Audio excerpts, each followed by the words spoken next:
வாக்கு செலுத்தி ஏதாவது ஒரு நம்பிக்கை குடுத்துருவாங்களோ! அப்படின்னு சொல்லி தான் பயமா இருக்கு. அவிங்களும் ஒரு பெரிய அறிவாளியெல்லாம் கிடையாது. யோசித்து பாருங்க. சீமானுக்கு இருக்கிற தகுதியில 1000த்துல 1% கூட விஜய் கிடையாது. நடிகர் விஜய் கிடையாது. நான் இது ஒரு கட்சியெல்லாம் நான் எடுத்துக்கிறது இல்ல. உங்களில் ஒருவன் மே மதுரை மேற்கு தொகுதி, கிழக்கு தொகுதி எல்லா தொகுதியிலும் விஜய் விஜய்ன்றாரு.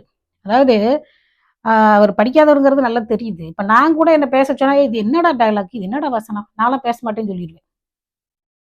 "இது சின்ன பிள்ளைத்தனமா இருக்கு" அப்படின்னு நம்ம பேசுவோம். ஆனா அவங்களுக்கு தெரியல. அதாவது பேப்பர்ல எழுதி குடுத்ததெல்லாம் வாசித்து வாசித்து டயலாக் பேசின பழக்கத்துக்கு அதே மாரி பேசுறாங்க. ஏன்னா மைண்டுக்குள்ள இருந்தா தானே வெளியில வரும். மனசுக்குள்ள, அறிவுக்குள்ள ஏதாவது இருந்தா தானே வரும். அரசியல் அறிவெல்லாம் ஒண்ணும் கிடையாது. இவங்க அப்பா 2, 3 வருஷத்துக்கு முன்னாடி கூட அவங்க அப்பா வந்து அரசியல் ஏதோ ஒரு இயக்கம் ஆரம்பிச்சாரு. அந்த இயக்கத்துக்கு எனக்கு சம்மந்தம் இல்லன்னு தான் இவரு சொன்னாரு. ஆனா இவர் வந்து தள்றாரு. நான் நான் வந்து பார்த்துக்கிறேன், நான் வந்து பார்த்துக்கிறேன்னு. கடைசில பாருங்க 2026ல மொக்க வாங்கிட்டு தான் போறாங்க. கண்டிப்பா நாங்கலாம் பேசுவோம். 26ஓட முடிய போகுது. திரும்பவும் நடி, இல்ல டைரக்ட் பண்ணு, புரொடியூசரா கூட இருந்துக்கோங்க. உங்களலாம் யார் அரசியலுக்கு கூப்பிட்டா? அப்புறம் அந்த உங்களில் ஒருவன்றாரு. அவங்க அம்மா, அப்பாவே தமிழ் கிடையாது. ஏன்னா கருணாநிதி தெலுங்கர் வர்றாரு. அவர் என்ன பண்ணாரு தெரியுங்களா? மக்கள்ட்ட காசு குடுக்கறது.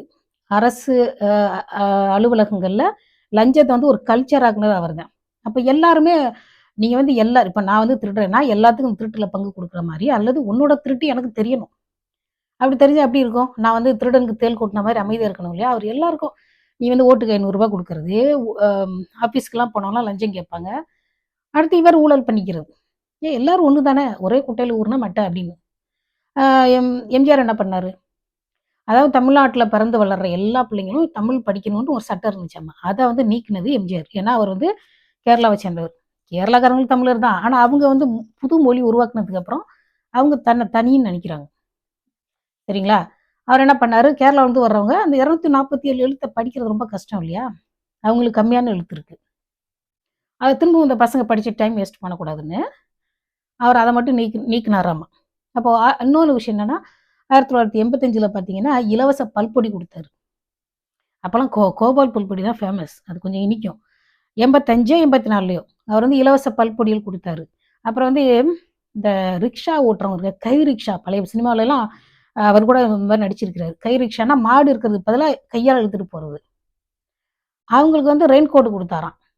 எங்க வீட்ல சொல்லுவாங்க, "இவரு எம்ஜிஆர் வெளிநாட்டுக்குலாம் போறாரே, வெளிநாட்டுக்கு போயிட்டு வந்துட்டும் இப்படிதான் யோசனை வருதா?" அப்படின்னு சொல்லி பேசினாங்களாமா.